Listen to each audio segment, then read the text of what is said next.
सामने बहुत सारे अलग अलग तरीके के मीम्स आ रहे होंगे एप्स्टीन फाइल से रिलेटेड। कभी स्टीफन हॉकिंग का नाम उछाला जा रहा है, कभी अमेरिकन प्रेसिडेंट्स की फोटोज वायरल हो रही हैं। इसलिए बुड्ढे हैं कौन, आखिर ये चल क्या रहा है, आइलैंड पे आखिर हो क्या रहा था जिससे पूरी दुनिया हिली हुई। आइलैंड है और सिर्फ इतना ही नहीं, खुद का प्राइवेट जेट और लोगों से इसकी जान पहचान थी वो बहुत ज्यादा शक्तिशाली। प्रिंस एंड्रयू, डोनाल्ड ट्रंप और इसके आइलैंड पर जाते थे, पर ये कोई नॉर्मल आइलैंड नहीं था जहाँ पर लोग छुट्टी बनाने जा रहे हैं। ये एक्चुअल में ट्रैफिकिंग का कम उम्र की लड़कियों के साथ वहाँ पर दुर्व्यवहार किया जाता। उन्हें एप्स्टीन फाइल्स के नाम पे जाना जाता है, पब्लिक कर दिए। वहाँ पर काफी सारी कम उम्र की जो बच्चियां थी उनके साथ दुर्व्यवहार किया जाता। दूसरी चीज ये आ रही है कि वहाँ पर इंसानों को खाया जाता, राक्षस की पूजा करते थे। पर ये क्योंकि इस समय ये काफी ज्यादा वायरल हो रही था, बल्कि 1970s में तो वो न्यूयॉर्क के एक स्कूल में मैथ्स का टीचर था। आप सोचिए एक मामूली सा तो न्यूयॉर्क की एक स्ट्रीट है जहाँ पर स्टॉक मार्केट का काम होता है, बड़े बड़े इन्वेस्टमेंट बैंक वहाँ। लेज़ली जो कि विक्टोरिया सीक्रेट के मालिक कैलकुलेटर था जेफरी एप्स्टीन। प्राइवेट जेट जो कि लॉलिता एक्सप्रेस के नाम से जाना जाता है, एक आइलैंड सब खरीद लिया। और उस आइलैंड पर जो वो गलत कारनामे कर रहा था उसमें उसका साथ देती थी गिलेन मैक्सवेल। गिलेन भी कोई नॉर्मल इंसान नहीं थी, वो भी एक अमीर बाप की बिगड़ी औलाद। बड़े बड़े लोगों से कनेक्शन थे जिनका यूज करके वो जेफरी की भी उनसे दोस्ती करवा देती कि लड़कियों को अपने जाल में फंसाकर उनको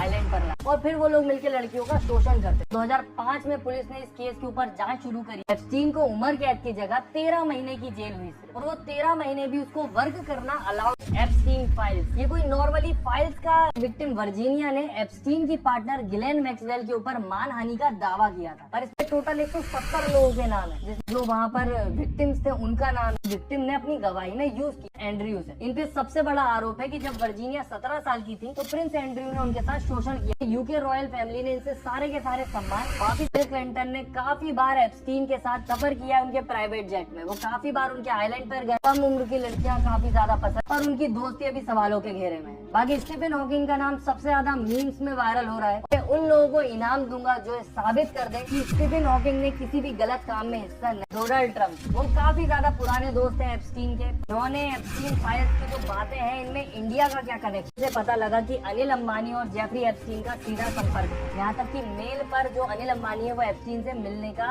टाइम मांग रहे हैं। आपके लिए एक टॉल स्वीडिश ब्लॉन्ड लड़की मंगवाई जाए ईमेल में, जहाँ पर बोला गया है कि मोदी जी किसी देश में जाकर किसी के लिए डांस करके आए। विदेश मंत्रालय की तरफ से बयान दिया गया है कि इसका कुछ भी सच्चाई से लेना देना नहीं है, ये सिर्फ एक अपराधी के द्वारा की गई बकवास बात टीज करने का मौका देता था जो वो नॉर्मल लाइफ में नहीं कर सकते, जो नॉर्मल उसके आइलैंड पर आना पड़ता था जहाँ पर हर जगह छुपे हुए कैमरे लगे हुए थे और उनकी वो सारी गलत हरकतें वो रिकॉर्ड कर। जब एप्स्टीन की मौत हुई तो उसको भी एक साजिश माना गया और कहा फ्यूनरल कहाँ हुआ क्या हुआ किसी को नहीं पता। बस ये बोला गया कि जो फ्यूनरल होगा वो प्राइवेट लोगों के बीच में होगा, उसमें दूसरों को आना अलाउड नहीं है। और मान लीजिए वो मर गया, गिलेन इस समय जेल में है, पर जो लोग उस आइलैंड पर गए थे एज अ गेस्ट और जिन लोगों ने उन बच्चों के साथ दुर्व्यवहार